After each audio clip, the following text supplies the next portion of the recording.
चलिए आज मैं आप लोग को ये बताता हूँ कि आखिर में अंतरिक्ष में सूर्य हमें दिखाई दे रहा है, तो सूर्य की रोशनी अंतरिक्ष में क्यों नहीं दिखाई देती है, अंतरिक्ष काला क्यों दिखाई देता है, अंतरिक्ष के अंदर गर्मी क्यों नहीं होती है, वो ठंडा क्यों होता है।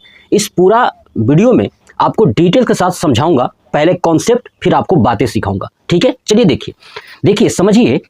पहले सबसे पहले जानना जरूरी है कि आखिर में जो लाइट है, प्रकाश है, जैसे चाहे सूर्य का प्रकाश हो चाहे कोई भी प्रकाश हो, वो प्रकाश आता कैसे है। देखिए आप समझिए कि ये जो सूर्य है ना, ये सूर्य है, तो सूर्य का जो प्रकाश है ना, सूर्य का जो प्रकाश है जब वो नीचे आता है तो ध्यान रखिए, ध्यान से सुनिएगा। जब नीचे आता है तो अंतरिक्ष, ये पूरा एरिया क्या है, अंतरिक्ष है, ये है अंतरिक्ष। तो जो अंतरिक्ष है, अंतरिक्ष के बाद जो ये पृथ्वी है ना, ये अर्थ यानी पृथ्वी है, पृथ्वी के चारों ओर ये वायुमंडल है। क्या ये वायुमंडल, ध्यान समझिएगा, ये है वायुमंडल। अब आप नोटिस करिए इस वायुमंडल में क्या है, तो आप देखोगे इसके अंदर वायु के छोटे छोटे कण हैं। इस वायुमंडल में क्या है, वायु के छोटे छोटे कण है, गैस है। आई बात समझ में। तो आप लोग जानते हो कि वायुमंडल में नाइट्रोजन गैस होता है, ठीक है, कार्बन डाइऑक्साइड गैस होता है, ऑक्सीजन गैस होता है और अदर गैसें होती हैं, उसमें आर्गन भी होता है और अदर गैस होती है। ये बात आपको समझ में आ रहा है, अदर गैस होती है कहाँ पे, ये वायुमंडल में, एटमॉस्फेयर में। लेकिन आप देखोगे जो अंतरिक्ष वाला एरिया है, यहाँ पर कोई भी वायुमंडल नहीं है, यानी कोई भी वायु के कण नहीं है इस वाले एरिया में। तो जब सूर्य की किरणें जब नीचे की तरफ आती है, प्रकाश आता है, तो आपको पता है प्रकाश कण के रूप में चलता है, यानी फोटोन के रूप में चलता है ना। ये बात आप लोग जानते हो कि सूर्य की जो किरणें हैं या प्रकाश की जो किरणें हैं वो फोटोन के रूप में चलती हैं। तो जब ये फोटोन की किरणें जो है चलेंगी, या सूर्य की किरणें फोटोन के रूप में जब चलेंगी, तो इस फोटोन को रोकने के लिए छोटे छोटे कण होने जरूरी हैं। तो जब छोटे छोटे कण इस अंतरिक्ष में है ही नहीं, तो क्या ये सूर्य की प्रकाश को रोक पाएंगे, नहीं रोक पाएंगे।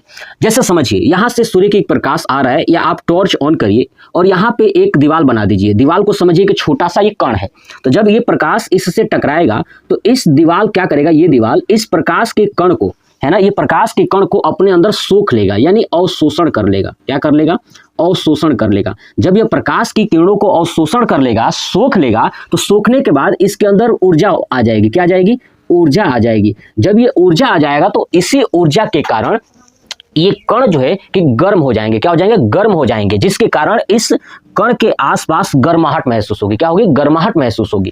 और जब ये प्रकाश इससे टकराएंगे तो ये चमकने लगेगा। क्या होगा, ये चमकने लगेगा, और इसकी चमक के कारण, यानी इससे प्रकाश टकराएगी तो टकराने के बाद इस प्रकाश का परावर्तन होगा, तो परावर्तन होने के बाद ये हमें छोटे छोटे कण दिखाई देने लगेंगे। आई बात समझ में, चमक होके दिखाई देने लगेंगी। सेम कंडीशन यहाँ होता है कि जब अंतरिक्ष में छोटे छोटे कण है ही नहीं, चाहे गैस का कर लीजिए, है ना, यानी गैस, धूल, मिट्टी, है ना, किसी भी प्रकार के कण नहीं है अंतरिक्ष में। तो जब कण है ही नहीं तो सूर्य की किरणें जो आ रही है वो कहीं टकराएगी ही नहीं। और जब टकराएगी नहीं, क्योंकि टकराने के बाद यहाँ पे सूर्य की किरणों को अवशोषित कर लेगा कौन, वो कण, धूल मिट्टी के कण, और चमक उत्पन्न हो जाएगी, जिसके कारण हमें यहाँ पे प्रकाश दिखाई देगा। जबकि ऐसा है ही नहीं। क्यों नहीं है, क्योंकि गैस नहीं है, धूल नहीं है, मिट्टी नहीं है, इनके कण है ही नहीं, तो चमक उत्पन्न होगा ही नहीं, और ये अवशोषित प्रकाश की किरणों को करेंगे नहीं, तो यहाँ पे गर्माहट भी नहीं होगी, जिसके कारण क्या होता है कि पूरा अंतरिक्ष ठंडा रहता है। क्या रहता है, पूरा अंतरिक्ष ये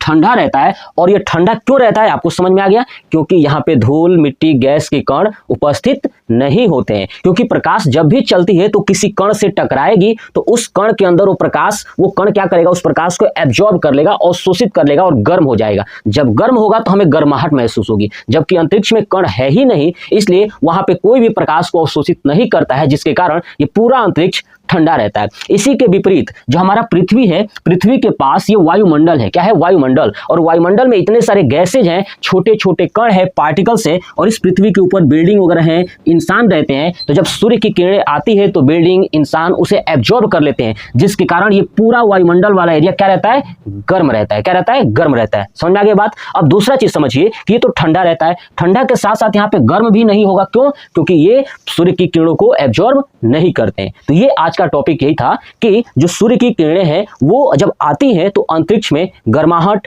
है ना, या अंधकार क्यों रहता है? तो अंधकार समझ में आ गया, जब प्रकाश टकराएगी तो चमक उत्पन्न होगा जिसके कारण हमें दिखाई देगा, जबकि यहाँ पे कुछ कण है ही नहीं, कोई भी कण उपस्थित नहीं होता है अंतरिक्ष में, इसलिए वहां पे अंधकार और ठंडा हमेशा रहता है। ये वाला एरिया आप इसका स्क्रीनशॉट ले लीजिए, कमेंट बॉक्स में कमेंट करके बताइएगा कि आपको ये वीडियो कैसा लगा। जय हिंद।